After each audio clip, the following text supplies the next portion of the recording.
It all began in the spring of 2014. I was 26 years old, and my wife Sandra was 27.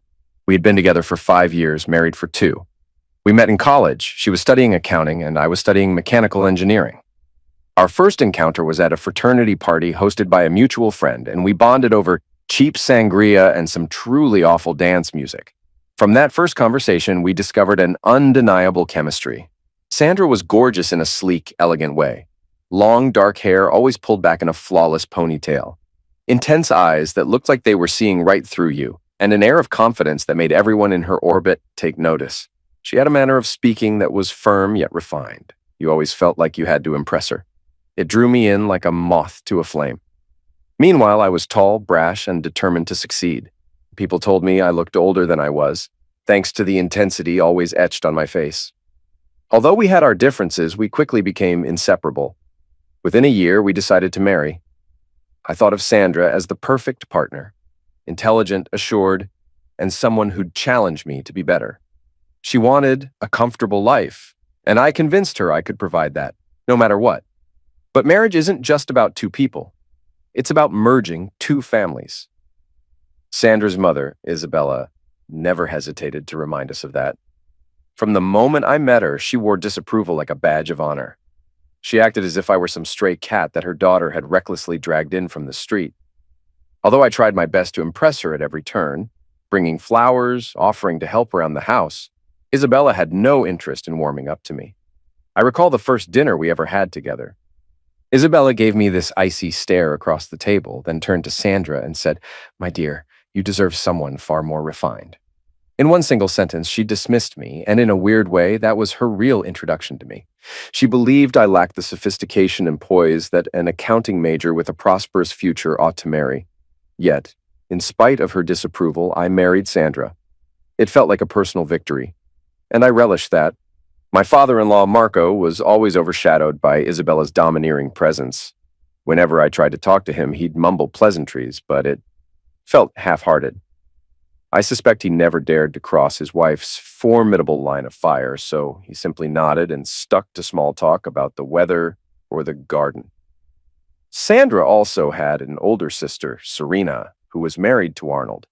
He and I actually got along at first. He and I would sometimes talk about sports or crack jokes about everyday life. He wasn't exactly my best friend, but he wasn't hostile like Isabella.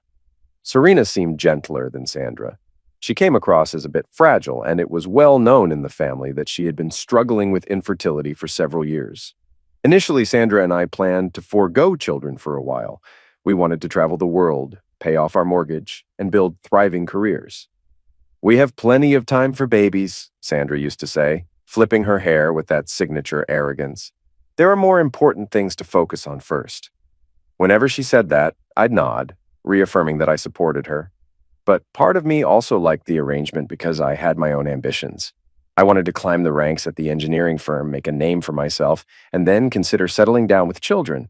Truth be told, I liked the idea of waiting. It meant fewer constraints on my life. A year into our marriage, everything shifted. Isabella had a fall and ended up hospitalized for 2 days. The doctor's advice was simple bed rest. The moment Sandra found out, she went into a panic. If there was one person who could manipulate Sandra's every thought, it was Isabella. After all, for years, Isabella had hammered into her daughters' heads that family is everything, and that each woman's greatest pride is producing an heir. Sandra insisted on staying at her mother's bedside the entire time. I'd drop by with flowers, but Isabella would practically ignore me. If she did speak to me, it was to say something like, "Don't you have something better to do than stand there?" Or, "Why doesn't your firm keep you busier?" She never wasted a chance to take a jab at my career, my presence, anything about me, really. Once Isabella was released from the hospital, she seemed even more determined to lay on the guilt about not having grandchildren. Then came her and Marco's 30th wedding anniversary, which the entire extended family attended. It was one of those big affairs, everyone dressed in formal wear, a fancy dinner served in a small ballroom, and an atmosphere of forced cheer. I remember sensing from the start that something heavy was about to happen. Isabella, never one to miss a dramatic entrance, used the microphone that night to share her fragile health and her grave fear that she might never become a grandmother. During that same party, Serena broke down in tears, confessing to the family that she'd been to numerous fertility clinics with no luck. She simply couldn't conceive, and the emotional weight was crushing her. Arnold, standing quietly behind her, pressed his lips into a thin line but said nothing. Isabella, in her prime stage of theatrical gloom, lamented, "I just want grandchildren. Serena tried, but we might never have a child in this family's bloodline. If Sandra also waits forever, I might be gone by then." She cast a disparaging glance in my direction, as if I was personally denying her a grandbaby. And just like that, the seeds of tension sprouted. On the drive home, Sandra was visibly upset, tears brimming in her eyes. "I can't stop picturing my mom lying in that hospital bed," she murmured, voice trembling. "What if she never holds a grandchild? What if Serena never—" She trailed off, her eyes fixed on the passing streetlights. I reached over and squeezed her hand. "We have time. Let's not rush," I said softly. Inside, though, I had my own swirl of doubts. Because no matter how calm I sounded, I'd grown to enjoy my independence. On some level, I resented that anyone, even Sandra, might be forcing me to commit to fatherhood before I was truly ready. In hindsight, I realized I had always harbored a deep anger. I was good at my engineering job, had built a decent life with Sandra, and wanted to keep pushing until I achieved something truly remarkable. But ironically, the more the subject of children came up, the more my resentment towards Sandra and her family grew. In quiet moments, I'd nurse these grudges, letting them fester. If she, or especially her mother, pressed the issue of grandchildren, I found myself wanting to lash out. I had a sarcastic streak, especially when talking to Isabella. A few months after her anniversary meltdown, she visited our place unannounced. Sandra was napping in the bedroom upstairs, and I was on the couch scrolling aimlessly on my phone. Without even knocking, Isabella let herself in and stood in the hallway, scanning my living room like she was searching for dust. She pursed her lips. "How do you keep this place so improvised? Sandra must hate living in such disarray." I folded my arms. "Maybe if you called before barging in, I'd have had time to tidy up," I responded, voice dripping with sarcasm. Isabella glared. "Such arrogance. I wonder how my daughter tolerates it." She was pushing me, and I was itching for a fight, something to break the tension that had been building for months. But I kept quiet, barely. I wanted her out. If Sandra woke up to see her mother and me exchanging barbs, I'd never hear the end of it. Eventually, Isabella left with a hissy. I just wanted to check on my daughter. She slammed the door behind her, and I smirked, satisfied that I'd triumphed in another verbal sparring match. Time passed, and though we never said it outright, Sandra and I both understood that the fertility issue was creeping in like an unwelcome guest in our home. We mostly avoided the subject, though sometimes she'd let a comment slip about her mother's health or about some new fertility method Serena was trying. Then came the phone call that changed everything. It was a Saturday afternoon. I had just returned from the gym. Sandra called, her voice shaky. "Alex, I'm at the hospital. It's Serena. She tried to hurt herself." She was quiet for a moment, gathering herself. "She's in critical condition," she continued. "You should come." I grabbed my car keys without hesitation, my mind racing. Although I was no fan of Serena's persistent whining about needing a baby, I never wished her ill. And I knew that if she was pushed to attempt suicide, the emotional toll must have been immense. When I arrived, I saw Sandra's eyes were red from crying, and Isabella stood near a vending machine, arms folded, wearing that icy expression that always made me want to throw something. She barely glanced at me, as though I weren't worth her time. Arnold paced back and forth in a corner, jaw clenched, muttering to himself. I approached Sandra. "Is she going to be okay?" I asked, trying to keep my voice level. Sandra nodded, tears rolling down her cheeks. "Physically, maybe. They're pumping her stomach. She overdosed on pills." She cast a glance at Isabella, then at me. "She couldn't handle the stress, the constant reminder she can't have a baby, Mom's expectations. It all built up." Isabella's eyes flicked over to me, cold and accusatory. "You do realize," she said in a low hiss, "that if you and Sandra would just have a child, Serena wouldn't feel all this pressure alone." Her audacity took my breath away. "That's not how mental health works," I retorted, voice trembling with rage. "Don't blame me for your daughter's breakdown." I could see Sandra tense up, but she didn't defend me. She never did in front of her mother. 2 days later, Serena was discharged, still frail, and the entire extended family gathered at Isabella's house to discuss solutions. The living room was stifling, everyone perched on couches or armchairs subdued. Isabella presided like a grim queen, her pained gaze sweeping the room. I listened to the same old laments. No grandchildren, heartbreak, a mother's dying wish, blah blah. My patience was worn thin. Finally, I ventured a suggestion. What about adoption? I asked, clearing my throat. For Serena and Arnold, I mean. It could be a wonderful... Isabella practically spat at the word. Adoption, that's not a real grandchild. We're talking about our bloodline. She paused, folding her arms. It's not an option. I could feel my lips curl into a sneer. That's archaic and cruel, don't you think? There was a beat of silence, and Sandra glared at me. Serena looked mortified, hugging her arms tight across her chest. Arnold, for his part, sat there with an annoyed expression, as though he too found my question ignorant. Adoption is complicated and expensive, he muttered, not meeting my gaze. I had no idea at the time, but that moment planted the seeds of a twisted plan I never saw coming. A few weeks after that infamous conversation, Serena and Arnold started visiting our house more often. Sometimes they'd come under the guise of checking on us or having dinner together. But I'd catch them whispering with Sandra in the kitchen, their voices low. The moment I stepped into the room, they'd clam up. I also noticed Sandra became increasingly secretive with her phone. Whenever it buzzed, she'd snatch it up and angle the screen away from me. I tried to press her, but she brushed me off. I'm just talking with Serena. She's still fragile. You wouldn't understand. I might have left it there, but something in my gut told me there was more.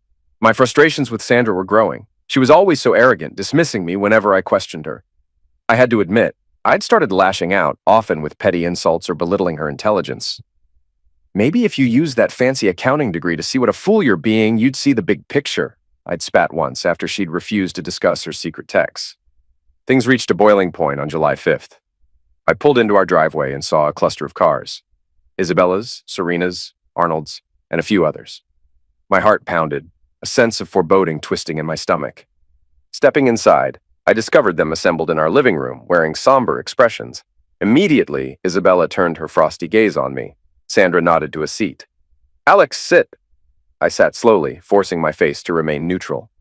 What's this about? Isabella answered with that lethal hush in her tone. We're here to settle the matter of grandchildren. My jaw tensed. Is that so? Well, I already mentioned. She dismissed me with a raised hand. We're not discussing adoption or test tubes or any sacrilegious approach. I flicked my eyes around. Sandra stared at the floor, Serena was biting her lip, and Arnold had the audacity to grin. What the hell is going on? I wondered. Suddenly, Sandra snapped, her arrogance turning acidic. Stop pretending to be clueless, Alex. You've been so stubborn about me having a baby. And I'm tired of waiting. I frowned. I never said we'd never have a baby. I just want to do it on my timeline, not your mother's. Isabella seized the moment. Our solution has become quite simple, she declared in an eerily calm voice. Since Serena can't conceive, and you, she aimed a glare at me, refuse to step up as a father now, Sandra will conceive a child with Arnold. Serena will raise it as her own. My breath caught. I stared in disbelief, but no one blinked or laughed. This was no joke. What? I finally croaked, heart pounding so hard it hurt. Arnold smirked, leaning back. We're not asking for your permission, man. It's basically a done deal. We just wanted you to know. My fury ignited, fueling the darkness in me. I glared at Sandra. So that's it? You all meet behind my back and come up with this twisted plan? And I'm the last to know? She shrugged, her voice clipped. It's for Serena. She's depressed. She tried to kill herself, remember? This baby will give her hope. You, Alex, are selfish, always have been. Isabella jumped in. You should be grateful we're including you in this at all. You can stay or go. The baby will be from this family, with or without you. Something in me snapped. You're all insane, I roared. I lunged for Arnold, fist swinging. He was caught off guard, and my punch landed square on his jaw, sending him sprawling onto the carpet. Serena screamed. Sandra grabbed at me, but I shoved her aside, adrenaline coursing through my veins. Get out of my house, I bellowed. They fled, though not without hurling insults. Isabella shrieked, You are an unworthy husband. My daughter deserves better. Serena sobbed, and Arnold muttered curses as he clutched his bruised jaw. Sandra was the last to storm out of the living room, only to barge into our bedroom, face contorted with anger. I followed her and slammed the bedroom door shut behind us. You're letting them manipulate you into sleeping with your brother-in-law? That's vile. she glared, flipping her hair over her shoulder. You have no idea how hopeless Serena feels. And you, with your big dreams and your arrogance, you'd never consider fatherhood on the timeline we need. My mother is right. She might die any day without seeing a grandchild. You're too blind to care, I sneered. You're the blind one, given in to that wretched mother of yours. Are you so spoiled and entitled you can't see how disgusting this plan is? Our argument spiraled in circles full of shouts and curses. Eventually, she locked herself in the bathroom, and I left the house to cool off. My anger was lethal, and part of me was disgusted at how exhilarating it felt to finally lash out. But beneath that anger was a chill that wouldn't leave me alone. My wife had chosen a plan so morally skewed it bordered on madness. The next day, I confided in Elliot, my best friend. We sipped coffee at a little bistro while I recounted the horrifying confrontation. Elliot listened, jaw dropping. That's holy hell, Alex. That's beyond messed up. Listen, you might need to leave for a while, separate yourself from that toxicity. I scowled. And let them think they've won? Not a chance. My mind conjured images of how I could sabotage Arnold or put Isabella in her place. Some dark impulse wanted me to make them pay for humiliating me in my own home. Elliot gave me a sharp look. Careful, man. That rage will eat you alive. When I returned that evening, I found Sandra sitting at the dining table, eyes rimmed with tears. Mom's in the hospital again, she whispered, her voice throaty. She had a dizzy spell. I folded my arms. So what? I said bluntly. The old bat can drop dead for all I care. She stiffened, shock etched on her face. How can you? Because she's a manipulative harpy, I snapped. And you're just as bad for letting her talk you into all this. Sandra stood, eyes blazing.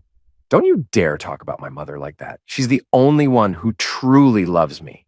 You've always been too preoccupied with yourself, your career, your comfort, to see anyone else's pain. I shot back, and you? Oh, you're selfless, right? Sure, nothing more selfless than volunteering to sleep with your brother-in-law for your mother's approval. She slapped me. The sting across my cheek was instant, fueling my anger. For a split second, I considered retaliating, but I clenched my fists at my sides, refusing to give in. Go ahead, I seethed. Defend your mother's sick plan. You're rotten, just like her. Tears welled in Sandra's eyes, but she refused to let them fall. I hate you, she spat, voice quavering.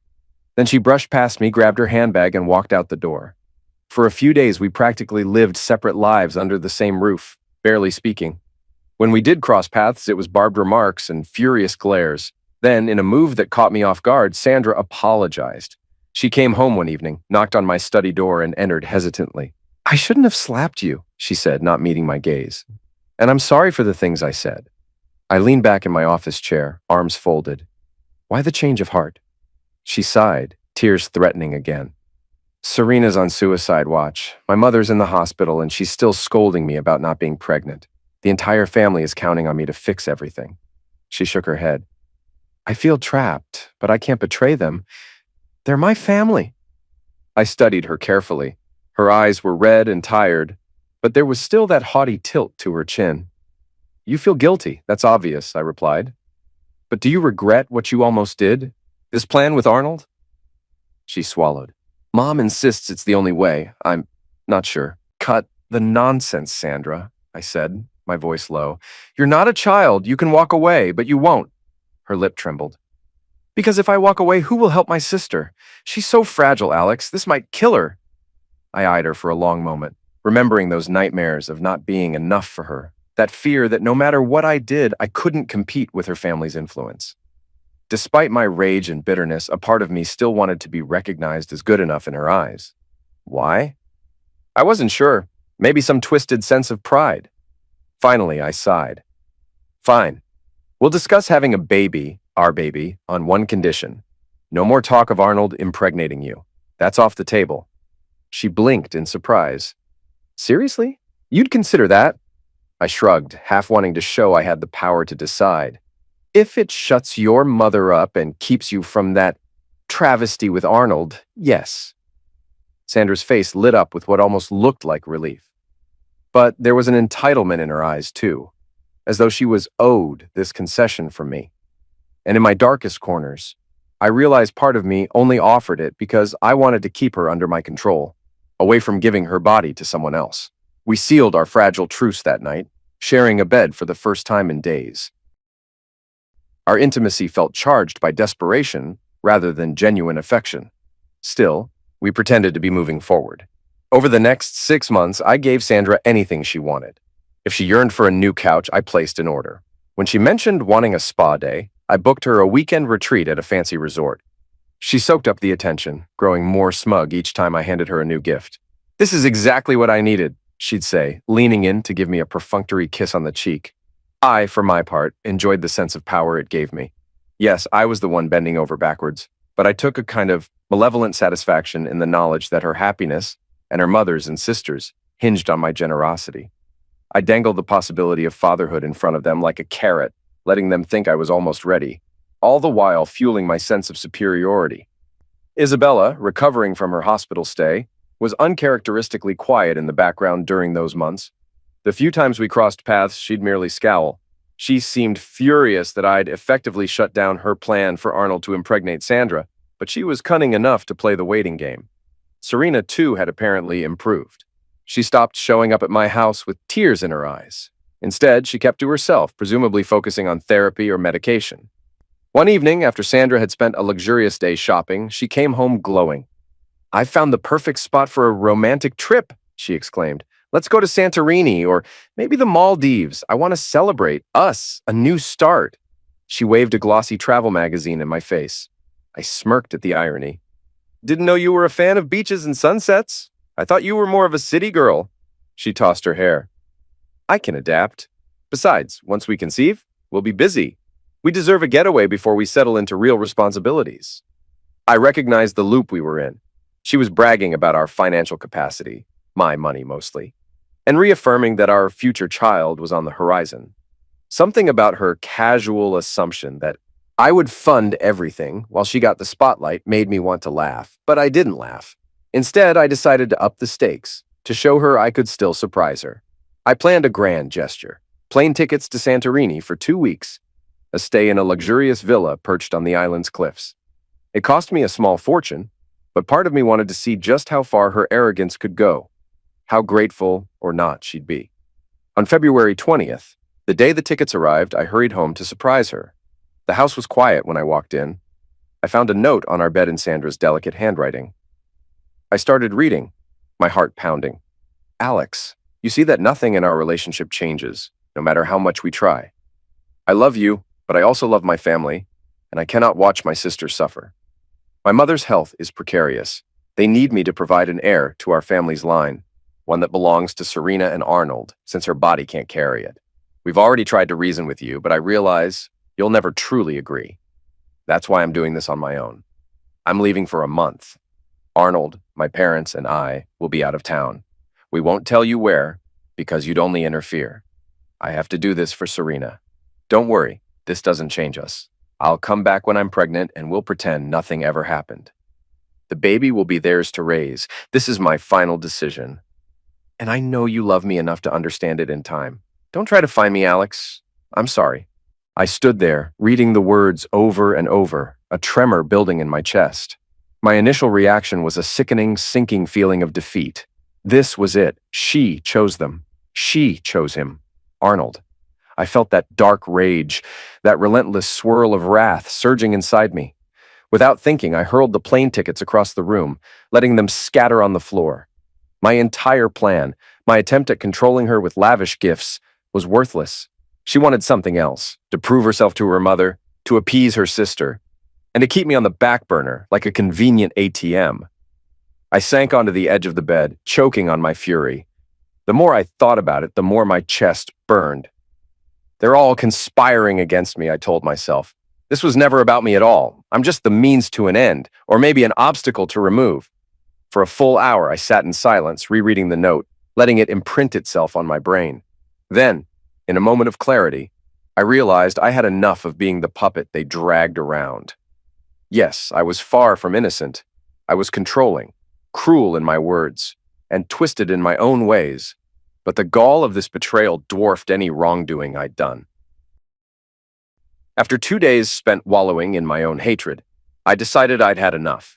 I called a real estate agent to explore renting out our house.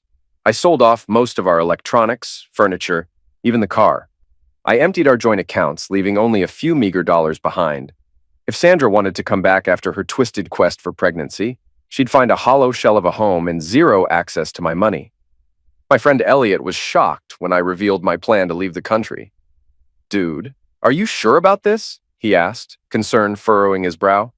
"Absolutely," I growled. "I'm done with these parasites. Let them figure out how to raise this miracle baby they want. They're not seeing a dime from me," he exhaled. "Okay, well, if you need money, you know I've got your back. Just promise me you won't do anything stupid." I forced a half smile. "I appreciate it, but I've already set everything in motion. I quit my job this morning. My plane ticket is booked for tomorrow." The next day, I took a final look at the empty living room. Nothing remained except a single chair and a table I didn't bother to sell. A sense of grim satisfaction settled over me. I was leaving nothing behind for Sandra. Then I left for the airport, a duffel bag in one hand, Sandra's abandoned phone in the other. By the time the plane took off, I was so steeped in anger that I couldn't even feel anxious about leaving the life I'd known. I was 26, no, nearly 27 by then, with a mechanical engineering background. Canada beckoned with a promise of anonymity and a fresh start, an escape from the labyrinth of betrayal. 3 weeks after I arrived in Toronto, I rummaged through Sandra's phone out of morbid curiosity. I'd turned it off for most of my journey, but now I connected it to Wi-Fi in my new apartment. A modest sublet, musty but serviceable. Notifications flooded in. One, in particular, grabbed my attention. A family WhatsApp group titled Baby. I clicked on it. The latest message was from Serena. "It's finally happened, everyone. After more than 20 attempts, we're going to have a grandchild." She'd attached photos. Arnold looking smug, half naked, and my wife, in nothing but her underwear, her hair plastered to her forehead with sweat, a triumphant grin on her face. The second photo showed a pregnancy test with 2 pink lines. I felt physically ill. Though I'd known on an intellectual level what they were doing, seeing photographic evidence seared my brain. My teeth ground together, rage vibrating in every cell of my body. But I was thousands of miles away. I couldn't rush over and smash Arnold's face again or burn down Isabella's house. I turned off the phone. I paced for hours. The memory of that image burned behind my eyelids. By the next morning, my anger transformed into a numb determination. I'd come this far, no going back. Despite my qualifications, the only job I could get on short notice was as a warehouse worker at a small factory on the outskirts of Toronto. It paid decently, all things considered, and gave me time to figure out a long-term plan. Every day, I hauled crates, loaded trucks, and tried to push thoughts of Sandra from my mind. But then, a Sunday morning came with a fresh horror. Sandra, somehow remembering her own phone number, sent me a text. The words rolled across the screen like acid. "Love, I'm home now. Everything went perfectly. I'm pregnant with Arnold's child. Please come back. I have news for you." I stared at that message for a good minute, a sardonic laugh escaping my lips. She dares call me love after all that? I thought, shaking my head at her arrogance. Then more messages followed. "Darling, come home. We need to talk. The accounts are empty and the cards don't work. I need money for groceries." I let out a bark of harsh laughter. "Now you want me to fund your brother-in-law's child? Over my dead body." She tried calling repeatedly. I let the phone ring, refusing to answer. Then came a barrage of calls from Serena, from Arnold, from Isabella of all people. My block list grew by the hour. In their twisted minds, I was still part of their family, so they expected me to pick up the slack, foot the bills, provide emotional support. My revulsion deepened. One evening, my own father called. I answered reluctantly. "Alex," he said with a sigh, "your mother's worried. We heard you ran off to Canada. What's going on? Sandra is trying to reach you. She said you abandoned her, that you left her with no money." I grimaced. "Dad, stay out of it. I left because Sandra decided to get pregnant with her sister's husband. This is the real story. She and her mother manipulated everyone." A stunned silence. Then, in a quivering voice, he said, Are you sure you're not misunderstanding something?" I swore under my breath. "I'll send you the pictures. Then you'll understand." And I hung up. A day later, Dad called back, outraged. "Alex, that woman is insane, and her mother is—" He paused, fuming. "I can't believe they'd do that to you. You made the right choice." For once, I felt a small sense of vindication. Over the next few weeks, I turned Sandra's phone on occasionally, just out of a perverse desire to see them squirm. The messages were frantic. Isabella, "You irresponsible ingrate. Sandra is losing weight from the stress you've caused. If anything happens to my grandchild, it's your fault. Serena. We just want you to come back, Alex. This baby is a blessing, but it doesn't have to ruin your marriage. We can all be one big family. Arnold. You think you can run away from your problems? You owe us an apology, man. Grow up. I read them with mounting disgust. I blocked them all eventually, refusing to let their madness intrude further. My father moved in with me for a short while after I arranged his travel so he could see that I was building a new life. Having his presence helped me cling to some semblance of normalcy. Meanwhile, I found a better job using my mechanical engineering background. It paid well enough that I could live in a comfortable loft in Montreal. I moved again, wanting to put more distance between me and any of Sandra's attempts to locate me. Canada became my refuge and my battlefield for forging a new identity. A few months later, I finally filed for divorce. My lawyer, an old friend of Elliot's, was shocked by my story, but agreed we had a strong case. Sandra abandoned the marriage, left to conceive a child with another man, and had the nerve to come crawling back for financial support. We submitted her handwritten note as evidence, along with screenshots of the vile WhatsApp messages. The process took time, but I was resolute. Then, a twist of fate. I received word from Elliot that Sandra had miscarried. She lost Arnold's baby either from stress or some complication. Isabella was furious, blaming me for causing her emotional turmoil. Serena, apparently, had a massive falling out with Sandra, blaming her for everything. The entire fiasco was imploding. One afternoon, after nearly a year of silence, I got a video call from an unknown number on my new phone. On a whim, I answered, and there she was.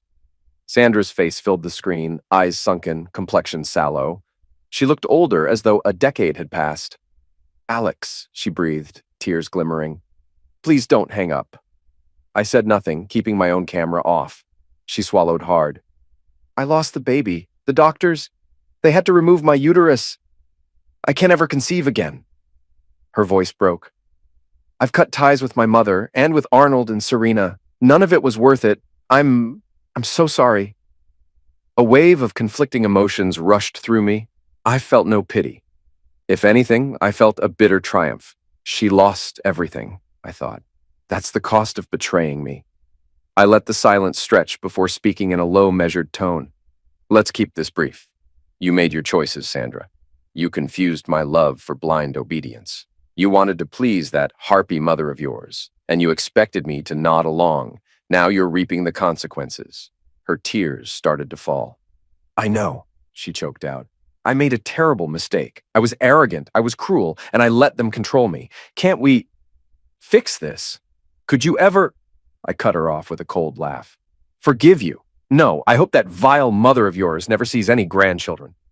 She manipulated you into that insane scheme, and you and your entitlement went along. That's on you. You'll carry that guilt forever." She sniffled, sobbing into her hands. "Alex, Enough!" I snapped. "I'm done. Our divorce will be finalized soon. Once that happens, I won't owe you a thing. I don't care about your uterus or your regrets. You chose this." I paused, letting the dagger sink deeper. "When Isabella finally dies, I promise I'll find her grave and piss on it. That's how little she means to me." Sandra let out a wounded wail, tears rolling down her cheeks in torrents. Perhaps once upon a time I might have felt a pang of pity, but now I only felt emptiness. In a trembling voice, she managed, "The doctors say my health might never fully recover. I have no one. I ended the call. Just like that. She tried calling back a few times, but I blocked the number. In late 2019, the divorce went through. My lawyer secured a dissolution that left Sandra with almost nothing. I paid alimony for a single year, court orders, but that was it. Then the pandemic hit in 2020, and the world locked down. I spent a lot of that time reflecting on my mistakes. Make no mistake, I was far from an innocent victim. I relished controlling Sandra with money, insulting her when she didn't meet my expectations, lashing out at her family, even though they were absolutely vile too. But ironically, none of that changed the fact that her entire family's betrayal was the final straw.